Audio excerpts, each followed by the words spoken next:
12:34. Vamos a hablar con Sandra Vilches, presidenta de la Fundación Lupus Argentina. Sandra Vilches, gracias por atendernos. Rocío, Agustín y Santiago la saludan.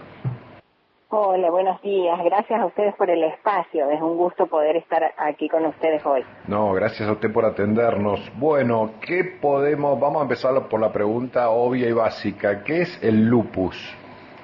Bien, el lupus es una enfermedad crónica autoinmune de difícil diagnóstico. Crónica quiere decir que persiste en el tiempo, no tiene cura, ¿sí? Aunque hay innumerables investigaciones, pero aún no se llega a la cura tan ansiada.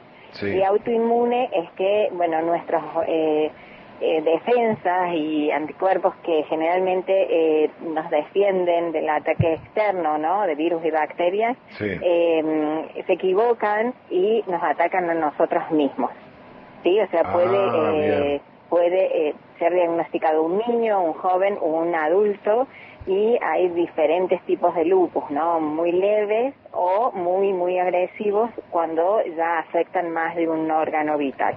Bien, ¿cómo nos damos cuenta si podemos estar atravesando esta enfermedad? Los síntomas. Mira, eso justamente es lo más difícil, ¿no? Llegar al diagnóstico. Muchas veces nosotros tenemos pacientes que llegan a un diagnóstico certero luego de recorrer muchos médicos y luego de que han pasado 5, 8 años y llegan tarde. Entonces, al lupus un poco te hago así como esta introducción para contarte lo que es importante, bueno, estos espacios y todo lo que podamos hacer para diagnosticar tempranamente esta enfermedad. Al lupus se lo considera también como la gran simuladora, porque tiene muchos signos y síntomas similares a otras enfermedades. Suele pasar que en muchos pacientes tienen fiebre alta, inexplicable, porque generalmente sus laboratorios o su clínica está bien, pero tienen fiebre de muchos días. Luego también suelen tener alopecia, que es caída de cabello, suelen tener dolor articular, dolor muscular, rigidez matutina, ¿sí? Un cansancio crónico, que muchas veces se cree que el paciente está anémico o que, bueno, tuvo dengue, por ejemplo. Hemos tenido casos de pacientes que lo han diagnosticado erróneamente de dengue y resulta que era un lupus, y así, ¿no? Distintos ejemplos. Entonces, los médicos generalmente tienen guías de diagnósticos y inclusive se basan, hay uno de los doctores que es de GLADEL, el centro de investigación, que saben hablar de que la clínica es soberana. O sea, muchas veces algunos laboratorios dan negativo, pero sí los signos y síntomas de algunos pacientes muestran de que es un lupus, ¿sí? Así que bueno, es bastante compleja la enfermedad. Bien. Sandra, buen día, ¿cómo va? Rocío le habla. Un gusto, Rocío. En porcentaje, ¿cuántos argentinos aproximadamente tienen lupus? Bien, mira, no hay un registro, sí, oficial, pero sí se estima que 1 cada 2.000 habitantes tenemos, porque aún ingresa dentro de las enfermedades poco frecuentes el lupus. Claro, y es una su prevalencia, por ejemplo, su prevalencia, ¿no?, es cada 10 personas, 9 son mujeres. 9 son mujeres. ¿Se da por alguna situación particular? ¿O? Mira, está todo muy en estudio. Suele pasar que en las jóvenes o niñas en edad de desarrollo, ¿sí?, cuando, por ejemplo, están teniendo su primera menstruación, o las mujeres, por ejemplo, más adultas cuando entran en menopausia, ¿sí? Está muy relacionado en la parte hormonal. Pero, como te digo, hay mucho que está en estudio, ¿no? Porque después también hay factores ambientales, como el sol, por ejemplo, que suele reactivar factores estresores, que son el estrés, ¿sí? Suele ser disparador para un diagnóstico, ya sea de lupus o cualquiera de las enfermedades autoinmunes. Bien, un diagnóstico temprano es, por supuesto que es mejor, pero un diagnóstico tardío, ¿qué consecuencias puede traer?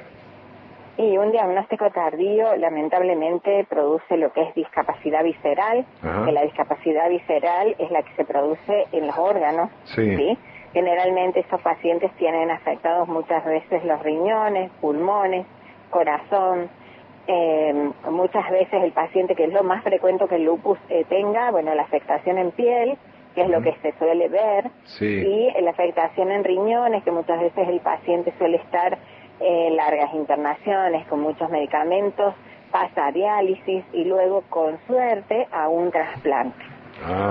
Eso es lo más común, ¿no? Pero hay distintas afectaciones. O sea, lo que tiene de agresivo el lupus, que puede afectar cualquier órgano.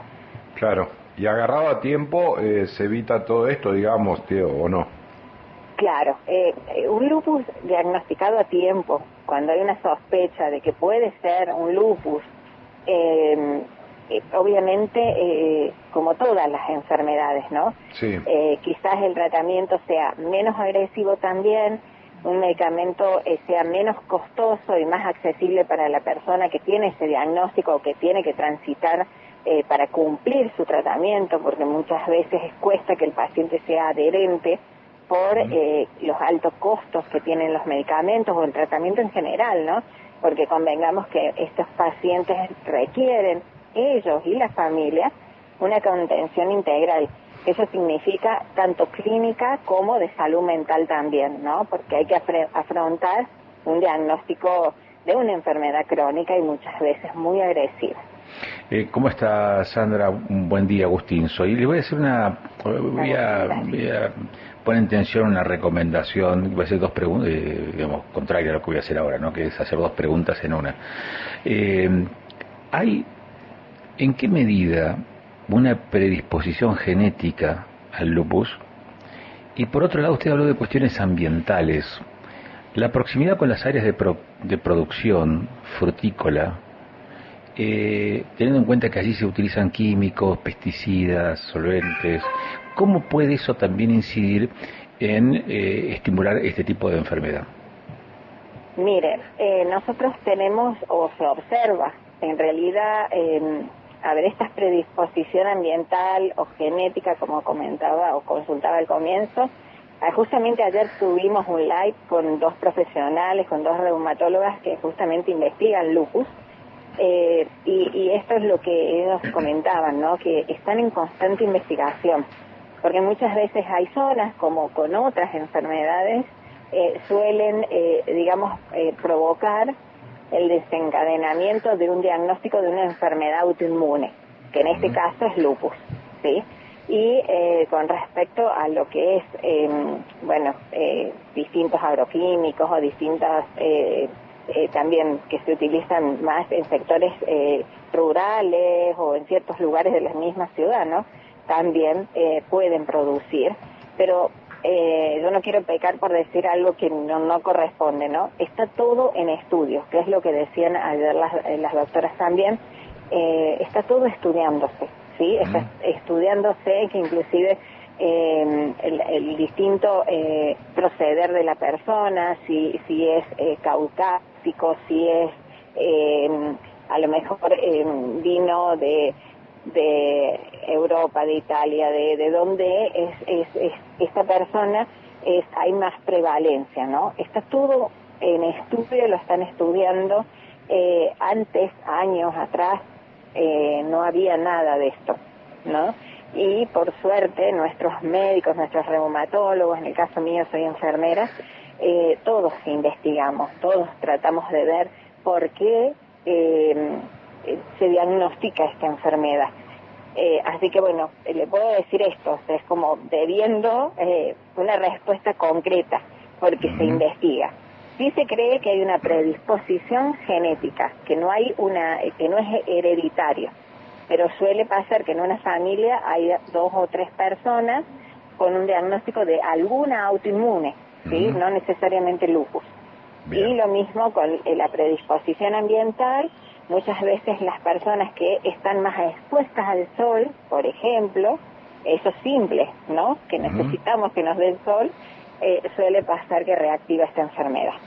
Sandra Vilches, muchísimas gracias por habernos atendido. Quedamos a disposición para difundir, por supuesto, este tema. Gracias.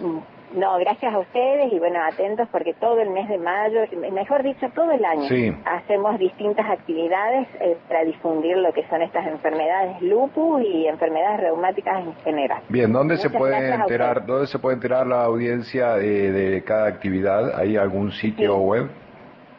Nosotros más o menos, sí hay un sitio web que está en construcción todavía, pero Sí. lo vamos a subir a las redes. Bien. Nos ubican en Fundación Lupus Argentina, Bien. sí, SAS y enfermedades reumáticas. Perfecto. Ahí nos ubican en todas las redes, ¿sí? Muchísimas gracias. No, gracias a ustedes por el espacio. Que tengan buen día. Gracias. Sandra Vilches, presidenta de la Fundación Lupus Argentina.